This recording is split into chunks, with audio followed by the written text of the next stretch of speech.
that you have looked at designing pedestrian facilities, especially sidewalks or footpaths, and how to provide seamless access to pedestrians along those facilities. Now, let us look at, in this lecture we will look at how to design crosswalks or mid block crosswalks along a urban street. This is again as per IRC 103 published in 2012. So, what are crosswalks? Crosswalks are the zebra crossing markings or the pavement markings that are present either at signalized intersections or at other strategic locations which may be mid block as well. These are provided so that pedestrians can cross is the shortest possible route, right. Otherwise, if the pedestrian have to walk for a long distance and then cross the road, they may not be taking the pedestrian route and may instead be using a motorized mode of transport. So, in order to provide them the shortest crossing of a roadway or an urban street, these crosswalks are designed. So, preferred crosswalks are always at grade. For example, this is an at grade crosswalk. It may be on a tabletop. So, tabletop crosswalk meaning it is there is a ramp that raises the crosswalk slightly above the right of way or slightly above the carriageway, and then the markings are provided here, but these are also considered at grade. Whereas, there are some crosswalks or they are called foot over bridges that are grade separated or above the grade. Okay. They are called foot over. So, such kind of facilities are also crossings which are provided at certain locations where it is necessitated, but they are not at grade, they are grade separated or they are above the ground or foot over. In another case, they may also be grade separated, but they may be below the ground, below grade, or they may be called underpasses. So, there are three different types of crossings when you have to consider for crossings of pedestrians at urban streets or along urban streets. You can either design them at grade, you can provide them at above grade or under grade depending upon the situation. Crossings are a must at T junctions. So, whenever you encounter a road geometry forming a T. So, whenever you encounter something like this, where you are encountered by a T junction, at such a junction a crosswalk is a must, right. You have to provide crosswalks, otherwise people will not or pedestrians will not be able to cross the road. So, that is the basic principle of designing of crosswalk. They may be at grade, they are always preferred at grade, they may be on a tabletop or may not be on a tabletop. In the other situations, they may be sometimes provided above grade or below grade. Now, crosswalks are often installed at signalized intersections and select locations, right. These kind of markings, be it zebra, be it ladder, be it dashed, be it continental like this, standard, solid, any kind of markings on the pavement denotes a crosswalk, right. There are some standard markings that denotes crosswalk. They are often provided at signalized locations or at other select locations. Select locations meaning they may not be at an intersection, they may be mid block, but there is a reason for providing a crosswalk. Without any reason, you should not provide crosswalks at multiple locations, that will only obstruct the flow of vehicles on that street. So, at either the junctions or at signalized intersections or at strategic locations, these crosswalks should be provided. The parallel lines should be 0.2 to 0.6 meter in width and a minimum length of 1.8 meter, standard is 3 meter. So, you have to at least provide a width, these two lines should be at least 0.2 to 0.6 meter apart, and the minimum length should be at least 1.8 meters, standard length is usually 3 meters. So, that The length of the crosswalk is nothing but the width of the road that the pedestrian has to cross, right. Markings may be different, we have already seen the different types of markings. So, in the last lecture we were talking about these kind of crosswalks. So, these are provided at signalized intersections when there is a all red phase at all the 4 junctions. They allow people to crisscross at intersections which they otherwise had to cross in a L shaped pattern. Now, the other thing to think about when you are designing crosswalks is to look at the corner radius of the streets. So, these corner radius at the streets should be as small as possible, right. The smaller turning radii increases pedestrian safety by reducing vehicular speed. If this radius is too much, the vehicles will travel fast. If the vehicles turn fast, then there will not be enough time for the pedestrians to cross. Hence, one of the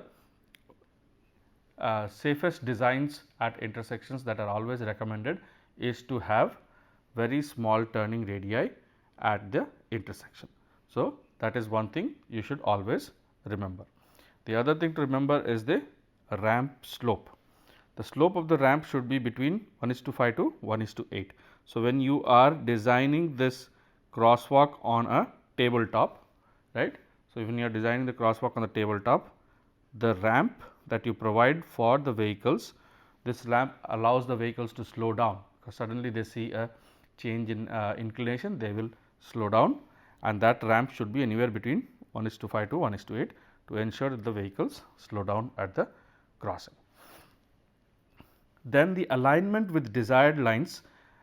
Pedestrian crossings at intersections should be located such that there is minimum deviation from the path of travel defined by the pedestrian zone. Often you will see that the design is such, but user experience tells us that people will, if they have to go from here to here, they will not take this path, they will usually take this path. So, you will often see a path that is developed by the user themselves. So, we have to keep this in mind when we design the crossings at the intersections. So, if there is a shortest path through which a crossing can be designed, we need to design it accordingly. Okay? So, the crossings have to be the shortest path between 2 points. So, what we learnt in this slide, quickly summarizing them, you have to have a corner radius that is small. The curve radius should not exceed 6 meter in residential areas. So, that is kind of a guideline given by IRC. Ramp slopes should be such that they slow down the vehicles anywhere between 1:5 to 1:8, and the desired lines should be taken care of.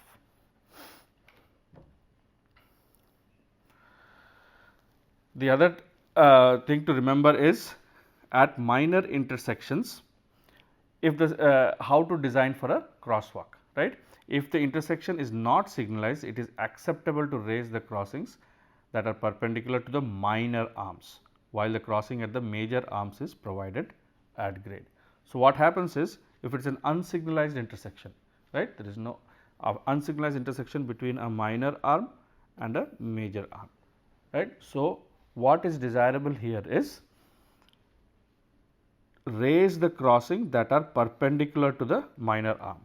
So, when you are trying to develop a pedestrian crossing that is perpendicular to the minor arm, you can raise this on a tabletop, whereas along the major or perpendicular to the major arm, you can provide it at grade. Okay. So, that is one of the things to remember when you are designing between a major arm and a minor arm. For signalized intersections, if the crossing is at the level of the carriageway, each corner must be ramped.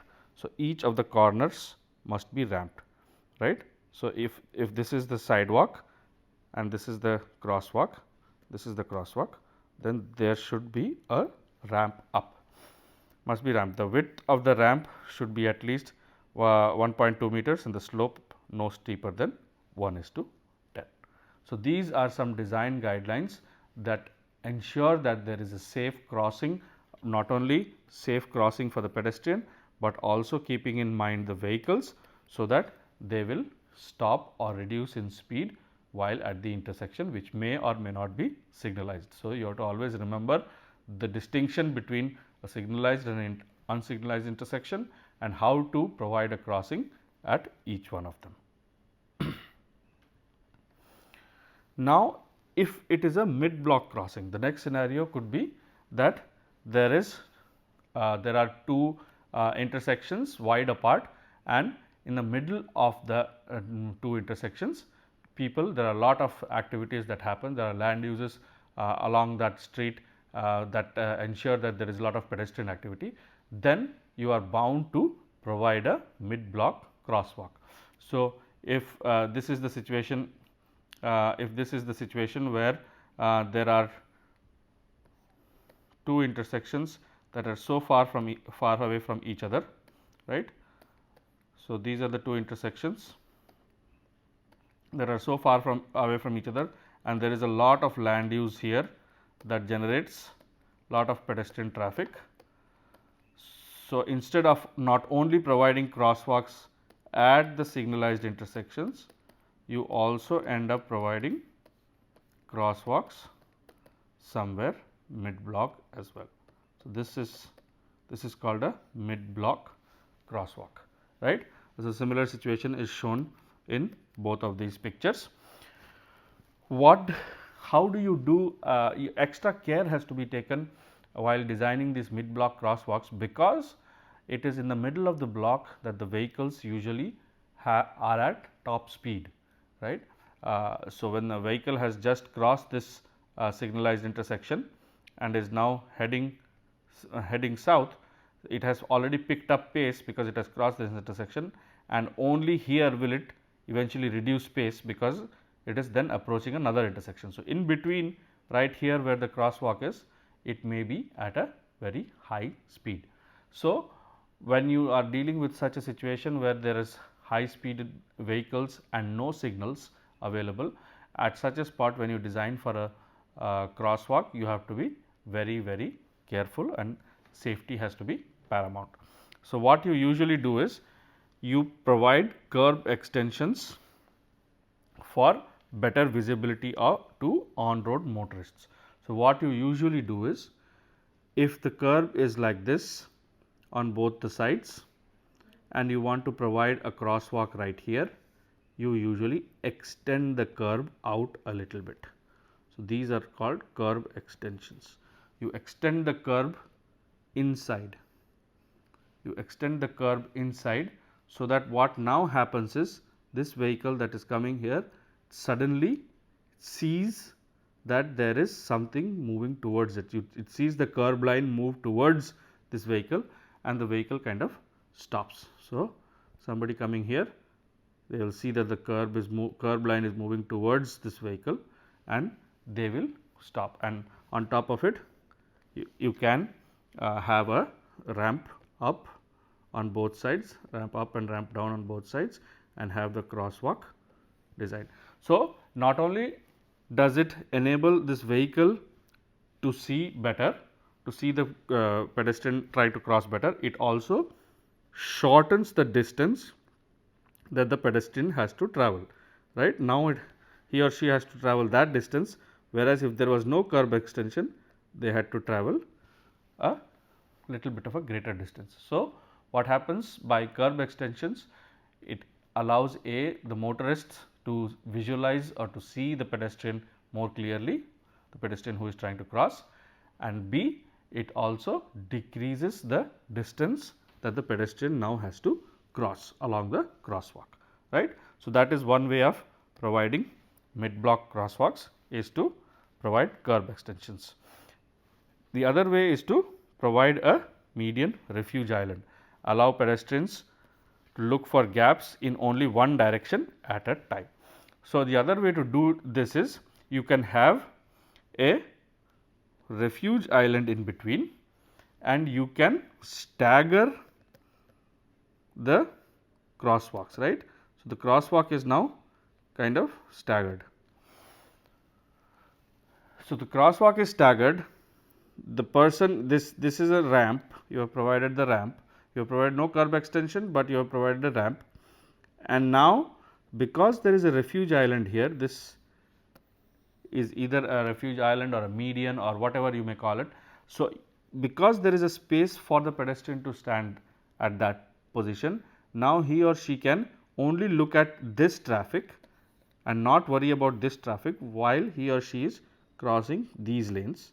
Then they stop at this refuge island or the median, then again has to only worry about this traffic and not worry about this traffic and then cross over here.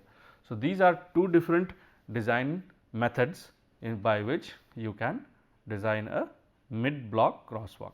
Again, you have to be very careful when you are designing mid block crosswalk, A, because usually the speeds of the vehicles between the two intersections is highest at some point in the middle of the two intersections, and B, because there may or may not be too many people that are wanting to cross at that location. So, the expectation of motorists may not be very high to encounter a pedestrian. So, because of these two reasons, you will have to very carefully design for a mid block crosswalk.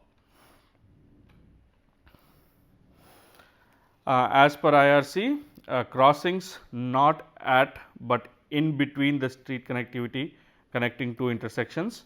What it says is the spacing should be every 80 to 250 meter in residential land uses, whereas in commercial and mixed land uses anywhere between 80 to 150 meter, and in high intensity commercial areas it should be pedestrianization as much as possible, right. When there is lot of pedestrian activity in highly commercialized zone, you should provide crossings as per the need. There crossings takes the priority and vehicular movement does not take priority. Okay. We have already talked about mid blocks, mid block with curb extensions, provides better visibility with refuge islands, allows pedestrians. So, we have already looked at each of this. These are some standards that IRC recommends. Now, a typical curb ramp design is also is also shown in IRC, which has to be taken care of when you are designing for curb and a crossing. So, again remember universal design has to be applied, right. It has to take care of pedestrians who are specially abled. So, not only are we talking about small children and elderly people crossing, but also about specially abled people crossing by themselves. They may not be always accompanied by somebody else. So, your design of your sidewalk or your crossing or your crosswalk should always include universal design principles. So, you have to have a flared ramp, a maximum of 1:10 grade, right. A flared meaning it has to have a flare like that. It has to have a grade of maximum gradient of 1:10. There has to be tactile flooring or tactile paving that will allow the person who is visually impaired to walk. It guides them to walk properly.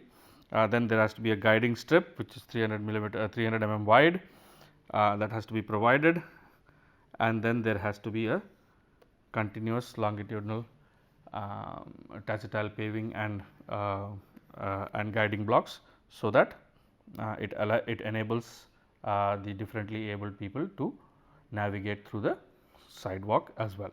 So, these are some design principles to be kept in mind when you are looking at especially the crossings. So, these are where people will get on and off the sidewalk.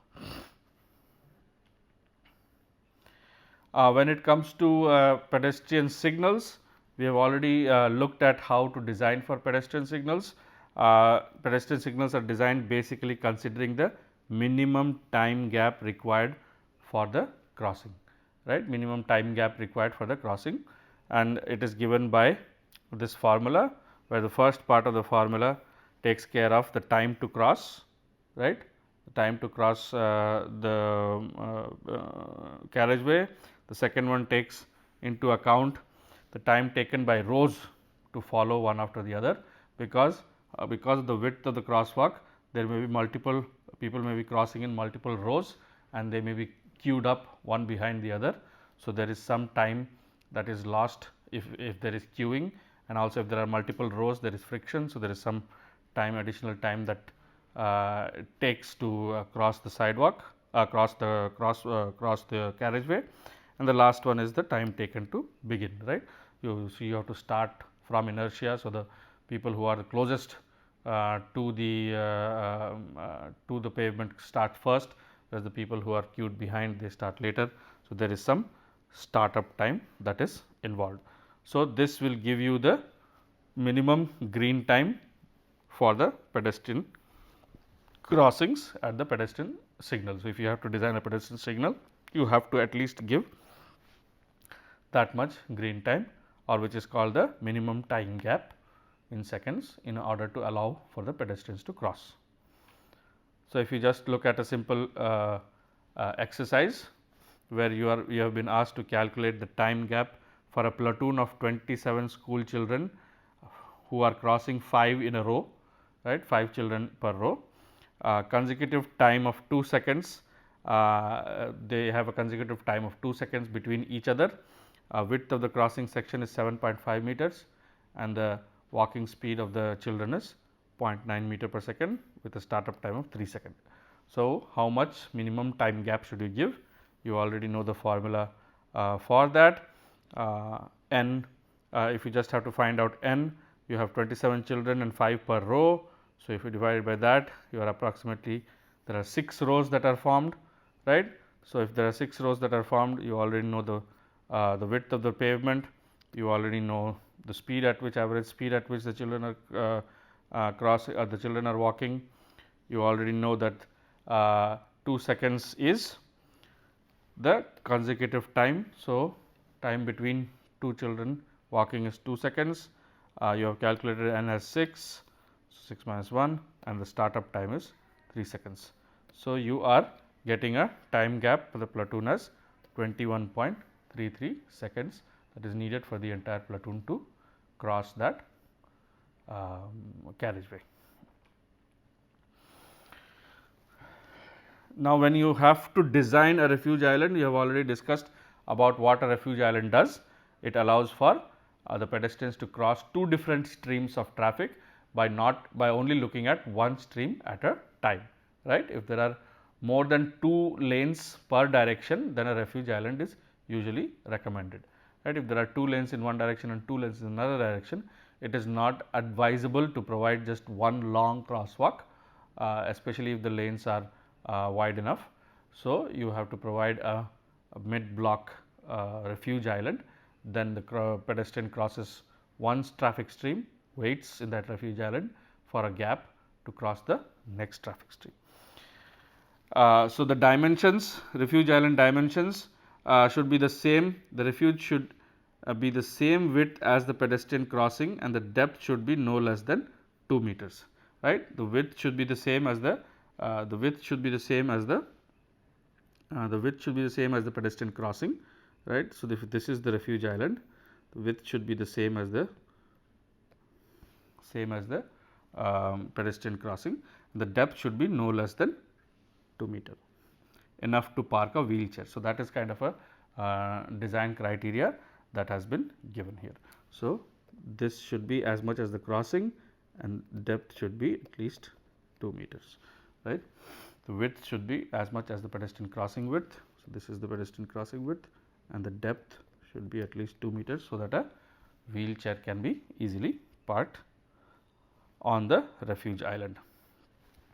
The refuge area median is greater than crosswalk width or 3.6 meter, has a surface area of at least 4.6 square kilometer.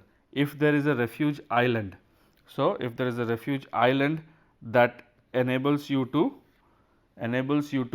so this is a refuge island. So, if there is a refuge island that enables you to cross at multiple directions, so that refuge island should have at least a area of 4.6 square meters, right. So, this is a very big intersection and there are multiple refuge islands, right. So, these refuge islands you can go, you can cross this, wait here, try, you can then either cross this way or that way. So, it allows you multi-directional crossings. So, if you have a refuge island of sort, that is usually provided when there is left channelization available for vehicles to turn left.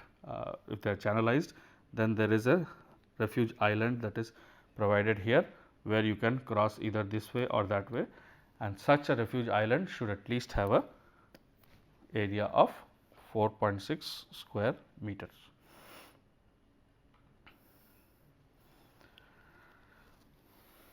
This again is design of a refuge island on a wide two-way road. Median can be used for pedestrians for waiting. As we had already discussed, the refuge island can also be a median, right. It can also be a median between the two directions of traffic, where people can stop.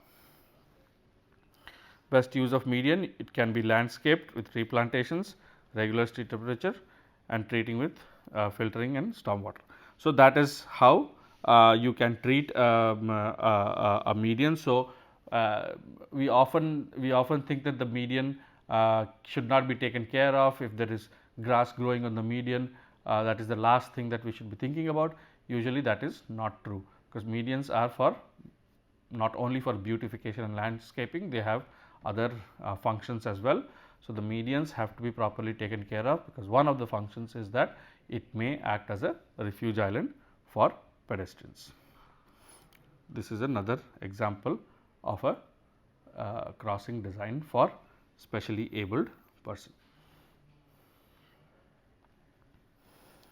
Now, here are multiple refuge islands, you can look at that. So, this is a refuge island, this may be a service lane. So, to cross a service lane and then the main right of way, cross it, again you have a refuge island, then you can again cross the service lane. So, the refuge area width should be at least 1.2 meter wide and depend upon the traffic speed. Width varies with speed of vehicles on road, 1.5 meter width for speeds up to 40 to 48 kilometer wide, 40 to 48 kilometer per hour, and 2.4 meters for anything between 56 to. So, what in turn it is telling you is that you have to design these refuge islands based on the speed of the vehicles that are in the traffic stream, right. If the speed is too high, what happens is, if the speed is too high, then the number of people that have accumulated in the refuge island will not be able to cross the road very quickly, right. So, there will be more and more people that keeps on accumulating here, and then it becomes very crowded. So, based on the speed of the vehicles on the road, the area of this refuge island has to be decided upon. The lower the speeds, the lower can be the area of the refuge island. Again, if you take a look at the another problem, a road that is 30 meter wide needs a pedestrian crossing with a refuge island. It is regularly crossed by a platoon of 30 school children, 6 in a row.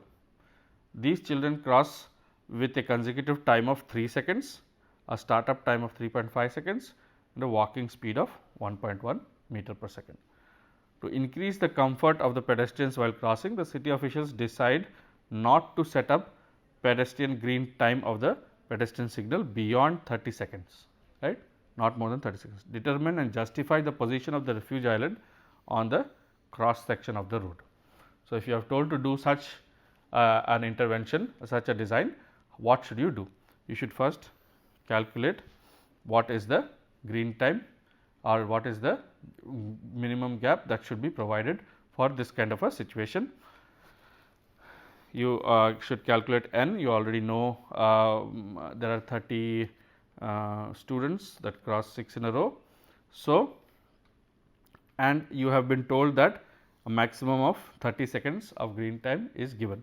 So, if a maximum 30 seconds is given and you know the speed, average speed, you know the consecutive time, you know n is 5 and you know startup time. So, you can know the width of the crosswalk, you can know the width. So, therefore, a median refuge island at the midway of the road section is required for a safe and comfortable crossing. 30 seconds is not enough for safe crossing of 15 meter. So, here what you are saying is a road is 30 meter wide. So, if the road is 30 meter wide and the green time that you have provided is only 30 seconds. So, in that 30 seconds what you are seeing is that people can only cross 15.95 meters. So, the rest 14 odd meters they still have to cross. So, that tells you that there is a requirement for a refuge island somewhere in the middle of the road, right. So, that is what justifies that there must be a median refuge island somewhere the midway of the road section. IRC 103 also recommends, or it does not recommends, but it provides some guidelines for mid block crossings as to what different types of signage can be used. It also recommends that in pavement raised markers could be used along the crosswalk that will reflect a light onto the motorist, and the motorist will be able to see the pedestrians crossing. You could have overhead pedestrian signs that alert the motorist that there is somebody who is crossing on the crosswalk. You can always have pedestrian signals that have some animation in them about pedestrians crossing. At school zones, typically you should provide signs that says school zone with the school zone symbol. So, many of these signs have been recommended in the IRC 35 have been taken from the IRC 35 as well. This is a very typical road crossing at yields and at yield signs, where you have to, where there is no signal available, you have to yield for pedestrians. That is what that signal says. So, my recommendation would be you have to go through this IRC very carefully before you start designing for any kind of pedestrian crossings at your urban streets. So, hopefully, this lecture has given you some idea about how to design for crosswalks in any of your city roads. IRC 103 is the document for that. Also go through some of the ITDP policies that deal with footpath design, which also includes crosswalks. And of course, like the previous lecture, we have taken some pictures from a previous NPTEL course developed by IIT Bombay, which looks at more traffic engineering related issues and also includes pedestrians. So, in conclusion, we have looked at how to design for pedestrians, pedestrian crossings. They always prefer to be at grade, but at certain cases you have to provide above grade or below grade facilities as well. But in this lecture we have looked how to design for at grade facilities. They should take into consideration the needs of the specially abled people, and how do you design for refuge islands at mid block crossings is something that was discussed. Thank you very much for your attention.